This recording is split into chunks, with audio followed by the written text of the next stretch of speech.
Here we are, we're back. So I was just introducing, so you all know Joe. We have Jordan, who's fairly new to crypto, and he is very excited about the project. And then we also have Lambo, and Lambo is slightly anonymous, but he is very familiar with crypto and the project. And maybe you guys would like to tell us a little bit about yourselves and your experience with crypto before we get into talking about BitcoinVend. Yeah, maybe we could start with yourself, Jordan. Yeah, so thanks for having me, guys. I think, like, I stumbled into this without getting into it. A friend just kind of said, "Hey, look into this." I'm on the outer edges of crypto, and what I liked about it when I first heard about it is that it is that bridgeway. You know, we all crave like more independence, more autonomy, more freedom in our lives, and I'm not even like a big you know, anti-government or any of this. Like I'm pretty normal guy, one foot in both worlds. But really in the last year with everything happening, I got to be honest, like my trust and my relationship, you know, with government and all these things is grown a little bit more skeptical. And I don't even know from your guys' world if but for me, the two oppose. Like cryptocurrency just represents a world where you can operate and live freely and do what you feel is right instead of what you know is regulated. And I know that you guys are doing things the right way. But anyway, what I like is that I heard about this and I was like, wow, because, you know, I'm doing little purchases with I have a small community. We're buying things off each other. We're trading things. We're trying to avoid not just the fees of banks, but the time delays and the tracking of everything that we do. And it's come up more and more on totally everyday things. Could I just send you some crypto? Could I just send you some crypto? And I was in this as again, total newbie in 2007. I made a ton of money and then got smoked and had this very scarring experience. But now, and I went away for 2 years and kind of waded back into it. And everything feels a lot more safe, a lot more stable, a lot more legit. And I'm still with them. I'm like, now the conversation, you know, it's still like, I'll send you an e-transfer. The fees are a lot cheaper. It's quicker. But now I'm saying to them, hey, you know, I'm going to be a part of this thing. I'm not even sure what I'm part of, but I think we're going to be able to use this. I think I'm going to be able to buy everyday things. So I love that I have no idea what it is. I love that, you know, before this conversation, you guys said, this is great. You're on the outside and we want a regular conversation, right? So I love that I might be able to use it without knowing what it is. I'm really excited for April, May. I'm happy to share my process, you know, as I'm using it and learning about it, tell people the ways that I'm using it. And it's kind of, for me, this unknown world that seems really special. It's like the bridge into it, right? So that's what has me really excited. And I'm just looking forward to kind of learning over the next couple months. Fantastic. Thank you, Jordan. And by the way, everyone, so you're aware, me and Chris are speaking with Jordan and Lambo here on a computer. That's why we're not looking straight at the screen all the time. Thank you for that. Lambo, would you like to share a little bit about your involvement in crypto and what it means for you briefly, and also why you got into why you're interested in the BitcoinVend project? Yeah, of course. So just to kind of give you a background on, you know, my 9 to 5, you know, I started out as a software dev and I became a scrum master by trade. So, you know, when I heard Chris talking about, you know, building an agile, making sure that we're going through integrations, we're looking through user stories and everything, you know, it kind of caught my attention that, hey, these guys are building things the right way. And that's cue number one, right? And so I kind of like what you guys are doing there. It kind of lines up with my 9 to 5. But in terms of crypto, a friend of mine brought me in 2016 and he said, hey, you know, I have you heard of blockchain? And I was like, no, you know, what is it? So what he did was he took his phone and he flashed me his wallet. And I was like, hey, you know, that's kind of a lot of money, right? So I saw it, I got engaged, I loved it. And so I started in 2016. I saw the highs. I went through the lows of 2018 onwards. And, you know, now with, you know, the market flipping around and we're starting to see the highs again, you start exploring to see what projects are coming out, seeing what projects are being on the cutting edge, and who are really trying to make a difference in this ecosystem, right? So I'm in a crypto group. I don't know if I'm allowed to mention it, so I just won't, just in case. And you guys came forward, you guys made a presentation, and the first thing that really captured me about BitcoinVend was you fill such a huge gap in this market. Everyone is talking about DeFi, everyone's just using buzzwords everywhere, right? So everyone's like DeFi, NFTs, and that's all you hear about. But then when I started reading the white paper, I go, hold on a second. This massive gap that has been left open is now being filled. And this is where BitcoinVend comes in. You now have, a quote unquote Bitcoin, or a crypto eBay, a crypto Etsy, a marketplace where people can openly trade goods in exchange for crypto. And I personally feel that's a massive, massive gap in this industry. And when I saw that, I said, hey, I want to take part in this. I want to be involved. I want to see what these guys are doing. I want to see where this project can actually go in the future, because I do see a huge, bright future for this project. So Both you guys really brought up super interesting motivations for getting involved, and I think we could really have an awesome conversation just around some of those points. So getting back to what you were saying, Jordan, that you're in this community where you guys are buying and selling and doing some crypto things together. That's super interesting, because that is almost entirely the idea behind the app in a nutshell. So what we're really looking to do is make a community, make an ecosystem where people can go and say, hey, I want to start making my own economy, and I want to get like a little bit away from being so restricted by whatever government fiat funds or like what we call like a localized economy, and get away from that. What alternatives do I have in this new world we live in, where we really got a feeling for how much power the government really can have over us? And that's really a super good example for what the app could help create and disrupt. So you can make in your own community, all the places you go. And I think this is something that we will do one day, is we will actually go and show how you make a crypto economy in your own local community. And that we were talking about doing like a BitcoinVend world tour or something like that, so we can go to different communities and just get this going.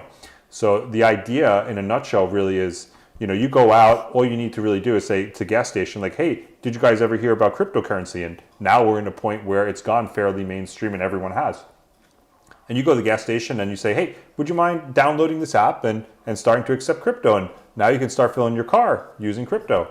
You go to the supermarket, you do the same. You go to your barber, you do the same. You go to your doctor, you do the same. And then slowly you start to develop this community around you that's just trading goods and services for crypto. And what my idea is that eventually you'll get to the point where you don't even need to spend euros or dollars or pounds. You could just simply walk around with your app, scan the guy's barcode, send him crypto, whatever crypto it might be, and continue on like that. And I think the more interesting thing, because everyone wants to talk about trading and how does this help tokens and so on and so forth, the number one way to reduce tokens from going down in price and going up in price is to keep them off exchanges for the purpose of selling them. So if you can make it tradable, so I trade Joe some crypto for a watch, or I trade Florin some crypto for a haircut, whatever it works out to being, that's crypto that's staying in a community and not getting liquidated somewhere. I would be very interesting to go backwards a little bit and ask both Lambo and Jordan, why do you think personally, and let's try and keep this one brief maybe and then keep moving the conversation forward, but why do you think personally there is that huge gap and void in the market in terms of spendability? And because I have my own perspectives about it, and me and Chris have discussed this at length, and it's partly what led us towards developing BitcoinVend, but I would be interested to hear why you guys think that there's such a void in the market for something which is really so simple, i.e. that for a currency to be used as currency, which is how crypto was originally intended, you need to be able to buy and sell items, and the focus hasn't been there. Starting with you, Lambo, have you got some kind of personal perspective on why you think that's happened, especially since we've been in Bitcoin 10 years now, you know? Yeah, like, I just see all the projects that are coming out around crypto, and their aim is to attack the existing financial system, right? Nobody likes banks. Nobody likes how we're being controlled by the monetary system. And there has to be another way, right? There has to be another way where we can freely earn and spend our hard-earned dollars or crypto in a manner where we're not governed by a larger body, right? And I think that's why crypto originally came about, was to really void ourselves from the middleman, void ourselves from a governed monetary system, and we can be free human beings that we were meant to be. So when you see all these projects coming out, like, they're all trying to beat the system, right? And they're trying to devoid that whole monitor system. So if we go down that path, you now create options. And when you start creating options, you start looking at people who are in the system, people who are out of the system, and that's where the power of crypto really comes into play. Lambo, I would say, yeah, I think that's certainly how I see it from my perspective. What I was going to touch on was that yes, there's this, as Chris was saying, there's this trading environment, and I see a lot of crypto right now is based upon like basically the mentality. Sorry, I didn't let you speak there, Jordan, but I'll share a little bit more and then get your insight on this, guys. There's a mentality which is very much like human greed driven, in terms of, I'm sometimes shocked at the fact that people don't realize when they're speaking about when crypto moon, it's like, well, 50% of the world are living hand to mouth. 50% of the world can't afford to put things away as a store of value because the money that comes in is going straight out for survival. And the majority of people who are involved in crypto are not using it to make profits fundamentally. So I see this void which is opened up in terms of, there's been some attempts like Silk Road. There's been other attempts to create these active marketplaces, but people have really not kind of got involved and made it happen. And my feeling is that because human beings are in this state where we're like so focused on how much wealth can I accumulate for myself, as opposed to, oh, if we actually all do this together, then the benefits will be, 1,000x on what they could be if we just focus on ourselves and on the like speculative value proposition side of things that's monetary based. Yeah, I mean, for me, that's partially accurate, I'd say. And down to technology, like, so in the beginning, that was definitely the idea for Bitcoin. It's like the first line of the Bitcoin white paper is to create a new monetary system that's decentralized, right? Which would allow people to buy and sell and spend. That's the idea of Bitcoin, but it never actually really happened. And the reason for it, I think, is for a few reasons. Really, it's one, technical. The average guy has no idea. Now I'm talking like 2011, 2012. The average guy back then had no idea how to send Bitcoin to someone to buy something, And then also, there still was this trust factor. So it's like, if I send you Bitcoin, how do I know you're actually going to send me whatever it is that I wanted to buy? There's no one in the middle. There's no escrow. So it works really good for trusted payments, but doesn't really work so great for payments which would typically require some sort of escrow. Like, for example, eBay. You buy something off eBay, you don't know if you're going to get it or not. You just rely on the fact that eBay has this system in place that more or less gives you a assurance that you're going to get it. On its own, Bitcoin didn't have that. So it kind of fell apart as a payment mechanism, at least for long distance transfers or non-trusted transfers from day one. The Silk Road changed that a little bit because, one, the drug trade is notoriously untrustworthy to begin with. So buying drugs online was way safer than going down to a street corner in a dodgy neighborhood and buying drugs. So people didn't mind. Second thing was they had a feedback system so that you knew that if you're buying from... Hi everyone, apologies for the technical issues. We can see that lots of questions are coming in about marketing, obviously a really key thing. And I made a poll yesterday in the group, which I left open for a short while. I wanted to really understand whether, from your perspectives, it was a concern or not that we seem very quiet at the moment.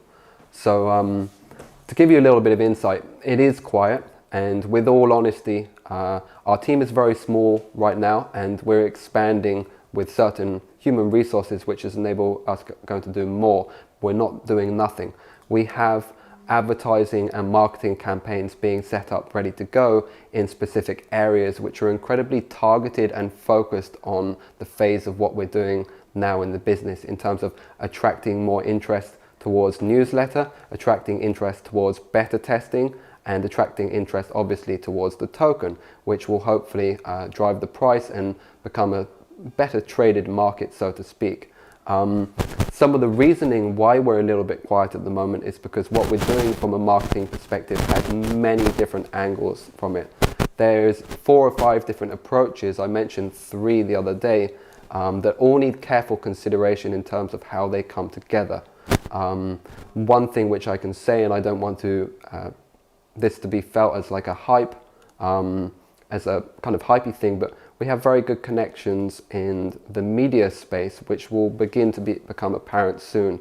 We're working with a PR company where we're going to go through a phase of press releases and different articles across a whole stream of different media outlets, including potentially with a very large, we can't name names, but stock exchange related company, and potentially some television exposure.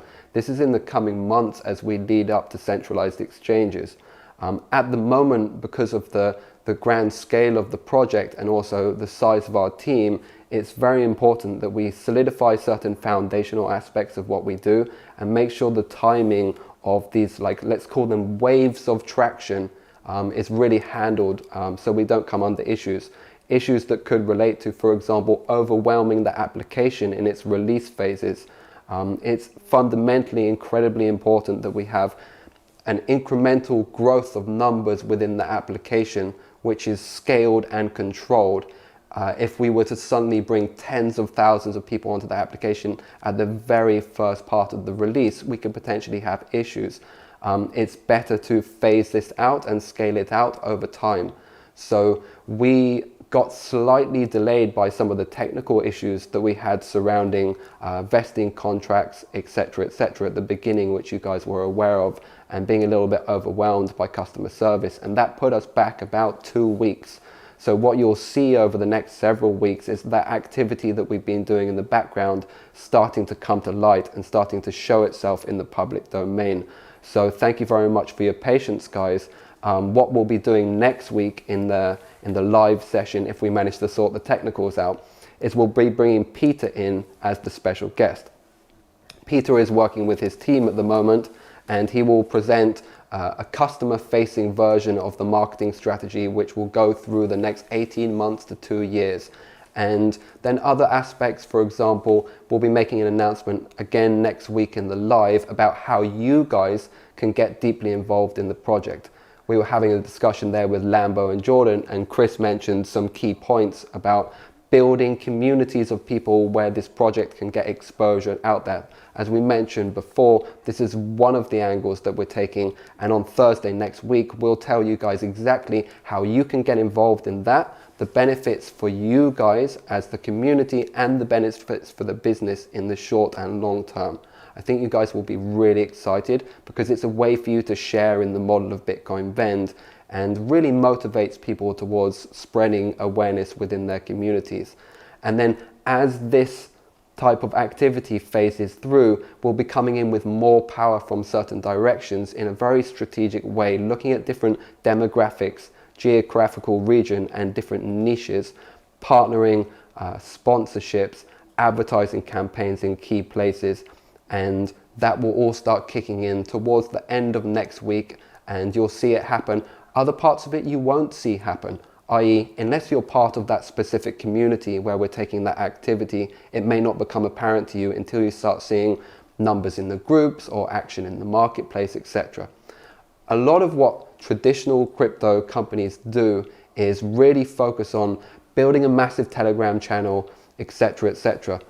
This business model is for everyone and for anyone. So there's many different avenues that we can choose in terms of the direction that we take. And our direction at the moment hasn't been entirely focused on building our Telegram channel, for example, and building that direct community. we're setting ourselves up with different angles, which will have tremendous benefit to you guys and to the project in the long run. So thank you for hanging in there. Please don't be concerned.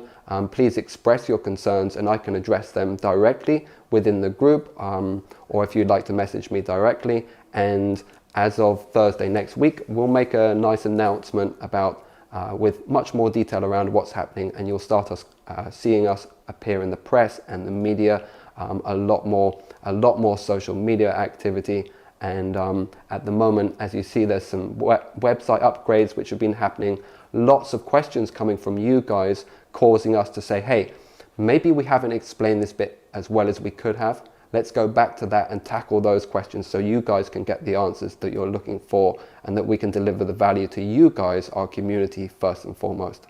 So I hope that provides a little bit more insight as to where we are at, and I hope you will feel encouraged by that and get ready to see the activity starting to kick in towards the end of next week, and much more information coming in the live next week with an interview with Peter. I really like the conversation we were having before with Lambo and Jordan, and I think what we're going to do is try to get them back, and we're going to do a non-live version of that, because basically what happened was Zoom just didn't work out there.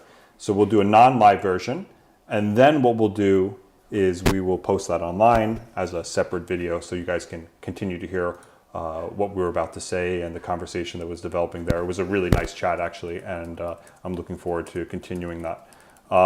If there's no other questions, Joe, then maybe what we should do now is try to get them back and continue that conversation so we can upload that momentarily.